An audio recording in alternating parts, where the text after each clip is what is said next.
मेरे पापा एक दयालु दिल वाले जानवरों को बचाने वाले इंसान हैं। वो जिन जंगली जानवरों के बच्चों को बचाते हैं उन्हें चिड़ियाघर नहीं देते, बल्कि खुद पालते हैं और फिर बड़े होने पर उन्हें जंगल में छोड़ देते हैं। जो बड़े जानवर वो पालते हैं वो अक्सर उनके लिए अच्छा खाना लेकर आते हैं।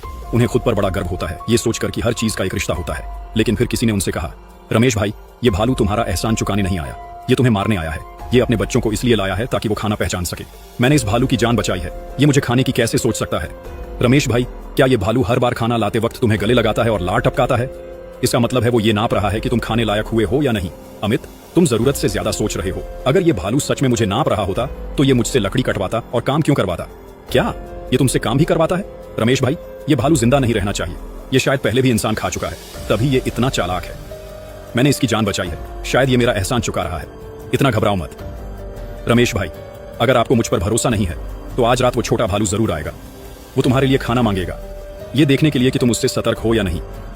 मेरे पापा ने कोई जवाब नहीं दिया। साफ था कि उन्हें मेरी बात पर भरोसा नहीं था। उस रात पापा को दरवाजे पर दस्तक की आवाज सुनाई दी। उन्हें लगा वो सपना देख रहे हैं, इसलिए उन्होंने बस दरवाजे को थपथपा दिया। लेकिन फिर दरवाजा खुलने और बंद होने की आवाज आई। वो तुरंत पूरी तरह जाग गए। एक आधा इंसान जैसी आकृति रेंगते हुए अंदर आई। वो छोटा भालू था। मेरे पापा कहाँ हैं? मैंने कभी उस भालू को खिड़की या दरवाजा खोलना नहीं सिखाया। वो अंदर कैसे आ गया? आज अमित की बातें याद आते ही मेरे अंदर डर भर गया। मेरा शरीर कांपने लगा। मैंने कभी नहीं सोचा था कि वो छोटा भालू जिसकी लार टपक रही थी मेरे पापा के बिस्तर के पास जाकर अपनी नाक से उन्हें छुएगा। पापा अब सोने का नाटक नहीं कर सकते थे। अरे मोटू, तू यहाँ क्या कर रहा है?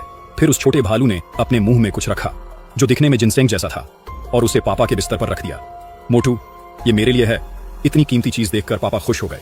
मोटू ने अपनी गीली जीभ से पापा का चेहरा चाटा, जैसे जाने का मन नहीं हो। फिर धीरे धीरे बाहर चला गया और अपने पंजे से दरवाजा बंद कर दिया। उसका इतना सभ्य तरीके से जाना पापा को अनायास ही उस मादा भालू की याद दिला गया जो उनके साथ काम में मदद करती थी। उनके पुराने साथी मोहन ने भी उन्हें समझाया था कि जानवर इंसान नहीं होते। उनसे इंसानी भावनाएं समझने और एहसान चुकाने की उम्मीद करना आसमान छूने जैसा है। कोई भी इंसान अगर इतने बड़े भालू से जंगल में मिले तो वो डर के मारे मरने का नाटक करेगा। बाद में जब मादा भालू अपने बच्चों के साथ तोहफा लेकर आई थी तो पापा ने मोहन को भी हिस्सा दिया था, सिर्फ ये दिखाने के लिए कि वो गलत था। अगली सुबह पापा को जोर जोर से दरवाजा खटखटाने की आवाज से नींद खुली। रमेश भाई, आप ठीक हो? क्या हुआ अमित? मैं सुबह यहां से गुजरा तो आपके आंगन में भालू के बहुत सारे पैरों के निशान देखे, इसलिए चिंता हुई। अरे, वो कल रात आया था, लेकिन देखो वो मेरे लिए ये लेकर आया है। अरे नहीं, वो सोच रहा है कि तुम अभी मोटे नहीं हुए, इसलिए तुम्हें टैग कर रहा है। अमित, क्या तुम हमेशा मुझे बेवकूफी समझते रहोगे? रमेश भाई, मुझ पर भरोसा करो, मैं आपके साथ ऐसा नहीं करूंगा। रमेश भाई, क्या हम अंदर बात कर सकते हैं? पापा थोड़े हैरान हुए, लेकिन फिर भी रास्ता दे दिया। दरवाजा बंद करते वक्त उन्होंने जंगल की तरफ देखा और उन्हें दो भालुओं की परछाइयां दिखी, एक बड़ा एक छोटा, जो उन्हें घूर रहे थे। उनका मन हुआ उन्हें आवाज देने का, लेकिन न जाने क्यों मादा भालू की आंखों में कुछ अजीब सा गुस्सा था, कुछ ठीक नहीं था। तभी अमित ने उन्हें खींच लिया। रमेश भाई, आपने भी देखा ना, वो दोनों भालू हमें घूर रहे हैं। छोटा वाला, उसके ज्यादातर पैरों के निशान दीवार के बाहर क्यों हैं? वो अपनी जमीन चिन्हित कर रहे हैं। आपको मवेशी की तरह पाल रहे हैं, जैसे मुर्गी या सुअर पालते हैं। आपको मोटा कर रहे हैं ताकि बाद में खा सकें। वो दरवाजे भी खोल लेते हैं। ये मेरी सोच से भी ज्यादा चालाक है। मुझे शक है कि आपके चाचा को भी इन्होंने ही खाया है। मोहन तो रिटायर हो गया था ना, आपके चाचा 5-6 साल से गायब है। आपने वन विभाग को बताया?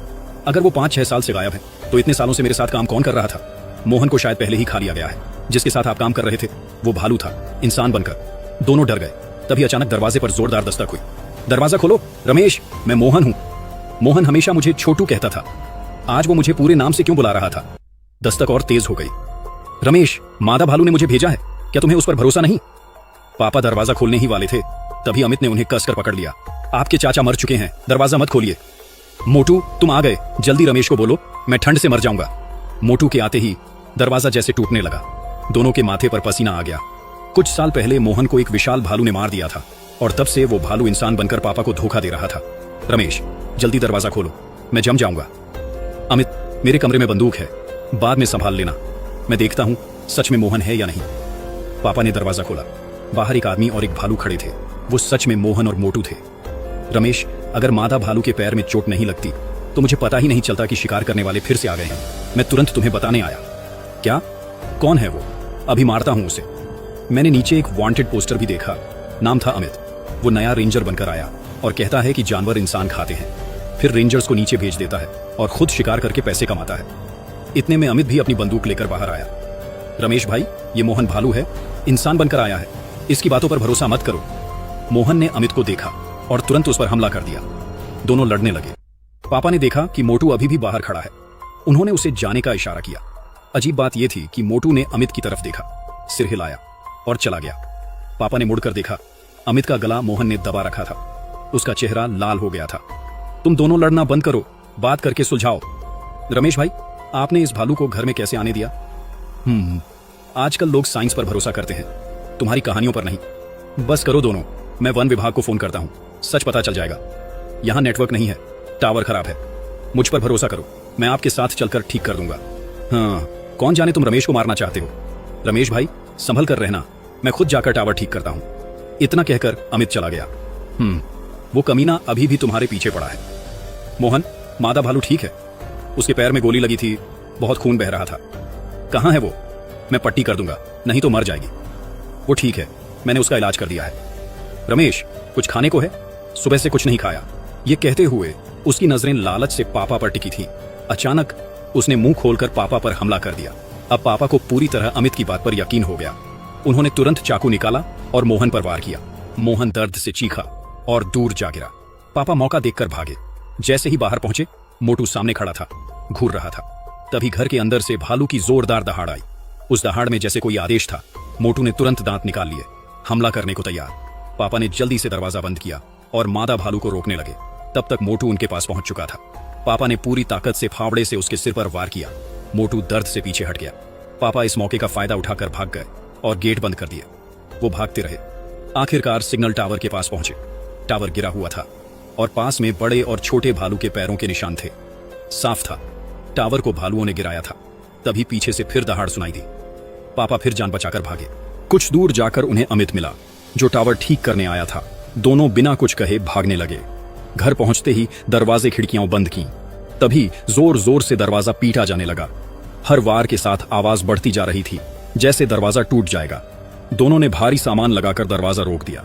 जब भालू को लगा कि दरवाजा नहीं टूटेगा तो वो रुक गया। अगले ही पल एक विशाल पंजा खिड़की से अंदर आया और जो भी सामने आया सब गिरा दिया।